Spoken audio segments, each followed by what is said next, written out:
Meningkatkan status 3 orang karyawan PT FS menjadi tersangka, yaitu 1. Saudara KG selaku Direktur Utama PT FS. Yang kedua, Saudara RL selaku Direktur Operasional PT FS. Yang ketiga, Saudara RP selaku Kepala Seksi Quality Control PT FS.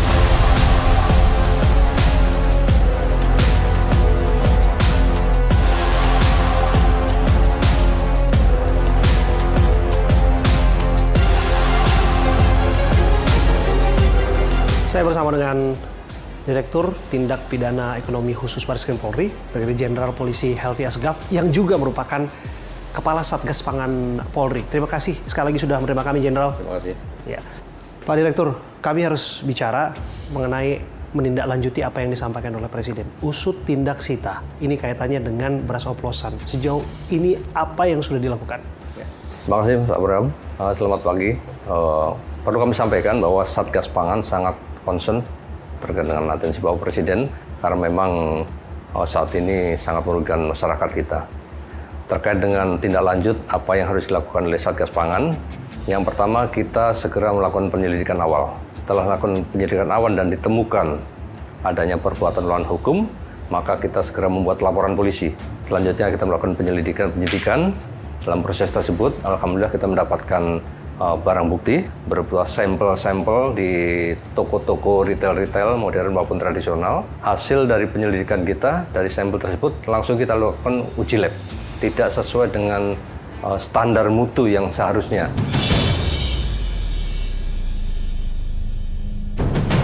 Sesuai dengan kemasan yang mereka tulis bahwa ini barang medium atau premium, ini tidak sesuai. Artinya betul-betul ada pelanggaran regulasi di sana? Ya, artinya ada aturan yang mereka langgar dan alhamdulillah kita sudah naikkan ke penyidikan. Pak Helvi bercerita ini mengenai tersangka yang ditetapkan itu korporasi dan individu. Bisa dijelaskan kepada kami? Jadi untuk penetapan tersangka nantinya yang kita siapkan sasarannya 2.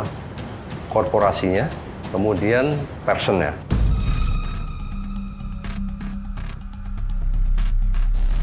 Karena kalau kita lihat dari alat peralatan yang mereka miliki, ada yang modern, ada yang tradisional. Tradisional jelas sekali di situ, mereka menerima beras curah dari masyarakat, mereka pepesan packingnya, plastik packing, dengan kemasan yang tertulis premium. Beras curah tadi, tanpa ada dilakukan uji lab, langsung dimasukkan ke kemasan tadi. Sehingga isinya tidak tahu nih, beras medium kah atau premium kah. Kemudian untuk yang teknologi modern, mereka alat itu sudah sangat canggih sehingga untuk mendapatkan pecahan 15%, kadar air 14%, 14,5%, itu semua by system, sudah disetting dari awal. Artinya mesin itu berjalan, settingannya sudah ada, bahwa nanti saya akan memproses 14%. Fakta yang kita dapat, ternyata kadar airnya lebih dari 14%. Kami juga menemukan fakta itu ketika kami menguji lab di IPB. Betul, termasuk broken-nya. Pecahan itu 15%. Artinya tidak sesuai dengan ketentuan bahwa beras tersebut adalah beras premium. Ya, sesuai dengan standar mutunya itu beras premium, kadar air 14%. Tapi untuk broken-nya 15%. Broken-nya 15%. Ya. Berangkat dari sana, kami melihat upaya terus dilakukan. Pak Helvi, selaku Kasatgas Pangan, di bawah Anda kami melihat bekerja dari kota ke kota, provinsi-provinsi melakukan sidak-sidak di sejumlah pasar, Pak. Karena kita perintahkan seluruh Satgasda untuk melakukan monitoring, mengecek produk-produk yang sudah tergelar di masyarakat. Dilihat dari hasilnya, uji lab beberapa Polda itu tidak sesuai juga. Sehingga mereka saya perintahkan untuk menindaklanjuti dengan proses penyidikan. Oh, artinya kan terus bergulir? Terus kita lakukan, bukan hanya terhadap 212 yang ditemukan oleh Bapak Mentan, kita juga melakukan uji sampel seluruh hasil produksi yang digelar di pasaran. Saya bergerak menuju kerugian yang dimaksudkan oleh Menteri Pertanian. Menyebutkan angka hampir 100 triliun lah per tahun. Bahkan diakumulasikan oleh Presiden dalam waktu 1 dekade misalnya itu bisa sampai 1.000 triliun. Bila dikonversi ke hal yang lain itu bisa bermanfaat pada masyarakat kita begitu. Angka ini valid nggak sih, Jenderal? Itu perkiraan yang disampaikan oleh beliau. Tadi dihitung secara kasar saja. Kualitasnya hasil labnya medium. HET-nya 12.500. Sementara premium HET-nya 14.900. Artinya ada margin yang cukup besar di situ. Dikalikan produksi nasional kita beras, kebutuhan nasional kita 2.500.000 ton per bulan. 1 tahun kurang lebih 35 juta ton beras dibutuhkan oleh masyarakat kita. Artinya kalau dikalikan margin yang 1.500 tadi, ya nilainya sudah sangat fantastis.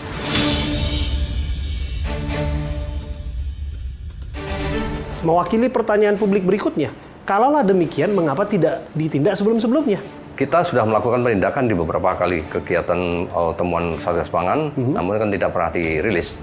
Nah, di data parsial kita lakukan monitoring ke wilayah, ada ditemukan yang memang tidak sesuai komposisi, ya kita tindak. Jadi upaya penindakan itu sesungguhnya sudah dilakukan? Sudah dilakukan.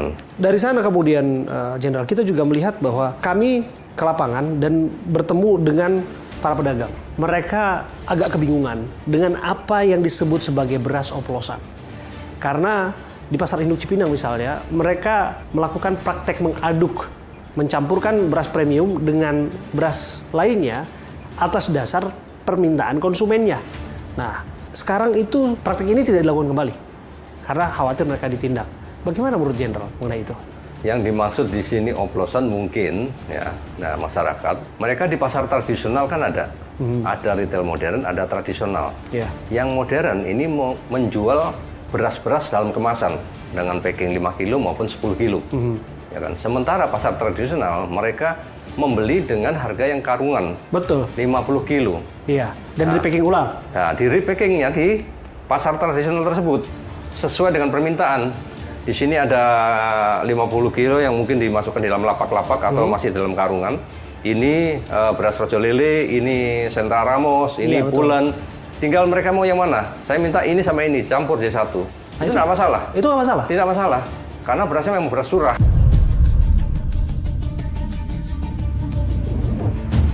Tidak membeli premium yang tadi kemasannya memang sudah ada labelnya.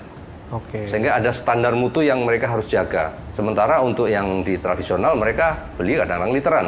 Setengah liter, 1 liter, 5 liter. Dan berasnya mau dicampur yang ini sama ini. Tidak masalah mereka. Beras curah, tidak ada yang mengatur. Nah, artinya tegaskan kembali, yang mana yang sesungguhnya dilarang? Yang tidak boleh itu ya di kemasan tadi. Kemasan yang memang sudah dibakukan di situ, ditulis di situ ada label, ada komposisi. Dan itu harus dipatuhi karena aturannya jelas. Yang jelas dari mana produsennya, produsennya, tahun produksinya, tanggal, bulan, tahun produksinya itu ada semua. Bagaimana memastikan bahwa kekhawatiran itu tak ada lagi? Penegakan hukum satu hal yang memang harus ditegakkan, apalagi itu udah perintah presiden. Di sisi lain kita juga harus menjaga roda perekonomian yang berjalan. Nah, kami dapat informasi bahkan penurunan daya beli masyarakat, keluhan-keluhan yang disampaikan kepada kami secara langsung mengenai bagaimana aktivitas jual beli beras di Pasar Induk Cipinang, salah satunya, Jenderal. Bagaimana Jenderal menjelaskan itu? Pastikan bahwa masyarakat ini membeli dengan barang yang apa yang tertera di dalam kemasan itu harus sesuai. Masyarakat nggak usah khawatir, selama masyarakat itu membeli produk yang memang bentuknya curah, ya kan, dia mau dicampur 4 macam, 5 macam pun tidak ada masalah, selama tidak dikemas dan tertera komposisi di situ, curah bentuknya. Tapi kalau dia kemas dengan packing takaran 5 kilo misalnya, ditulis itu premium, tapi di dalam diisi barang medium, jelas ini kan melanggar dan merugikan masyarakat. Artinya masyarakat tertipu, komposisinya tidak sesuai, ini jelas penipu, itu yang tidak boleh. Nah, sekarang kebijakan apa yang kita lakukan saat ini, karena kita bersifat ultimum remedium. Penegakan hukum bagi Satgas Pangan itu adalah upaya terakhir.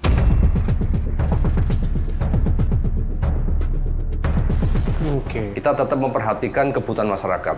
Makanya kami sampaikan bahwa masyarakat nggak usah khawatir. Silakan barang itu dijual, hanya harga penjualannya harus sesuai isi komposisi.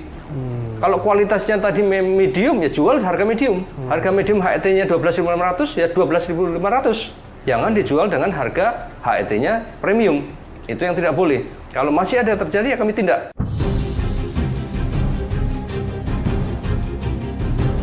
Jenderal, penindakan ini kan sebagai upaya terakhir yang Jenderal sebutkan. Ketika kami di lapangan juga Jenderal, kami juga menemukan keluhan sebetulnya. Ini kaitannya dengan harga beras Jenderal. Kenapa kami harus address isu ini? Karena Brigadir Jenderal Polisi Helvi Assegaf adalah seorang Kasatgas Pangan, Polri, yang tentu juga memonitoring bagaimana rantai distribusi dari hulu ke hilir. Sampai pada akhirnya harga itu bisa diakses oleh masyarakat. Apa yang sesungguhnya terjadi Jenderal? Apa betul memang ada permainan mafia beras lain sebagainya sehingga pada akhirnya harganya tahun ke tahun ini makin eskalasi gitu? Makanya kan pemerintah membantu petani, memberikan subsidi dari mulai bibit, kemudian pupuk, obat-obatan hama, kemudian alsintan, dan irigasi tersier. Maksudnya apa pemerintah membuat itu? Membantu petani supaya nanti hasil produksinya terjangkau harga jualnya, karena semua sudah disubsidi. Kecuali kalau dia modal sendiri untuk beli dan yang kali sampaikan tadi, nah, maka harganya bisa tinggi. Disubsidi pemerintah, harapannya harga terkendali dan terjangkau oleh masyarakat.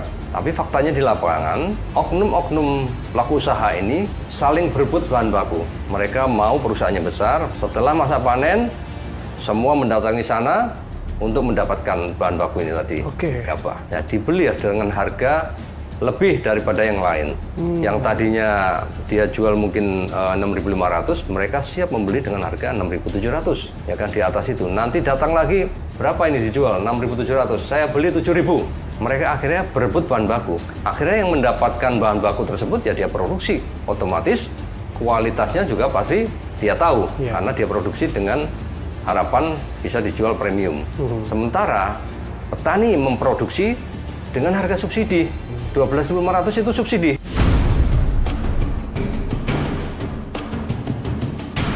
Itu harus ditindak tegas ya Jenderal ya.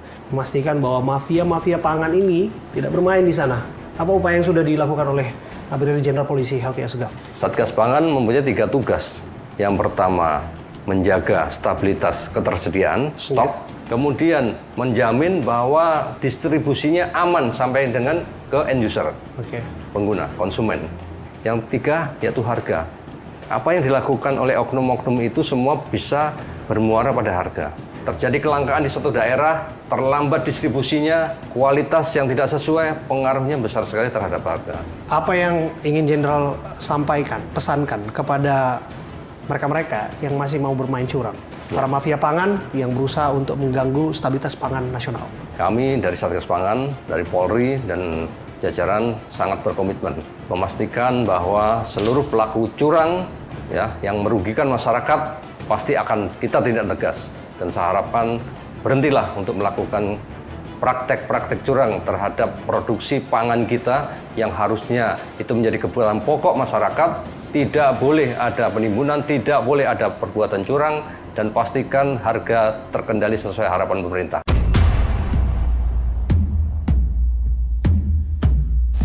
Bicara soal beras, kami juga menemukan satu hal, Jenderal, bahwa beras ini bukan hanya kaitannya dengan mutunya yang dipertanyakan, tapi juga kualitasnya yang kami temukan ada kutu di dalamnya, Jenderal. Kami temukan ini, Jenderal, 2 minggu yang lalu, kami dapat laporan ini, Jenderal, dan Jenderal bisa lihat ini. Ini salah satu beras yang ternyata ada kutu di dalam, Jenderal. Kalau sudah berkutu berarti sudah tidak terjamin.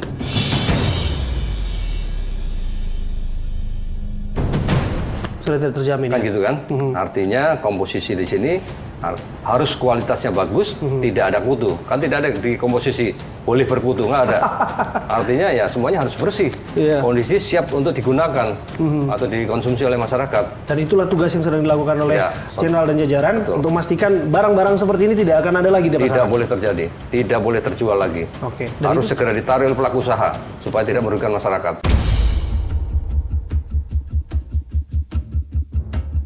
Dan tentu aparat nggak bisa bekerja sendiri. Kalau ada dilaporkan. Siap. Terima kasih sekali lagi.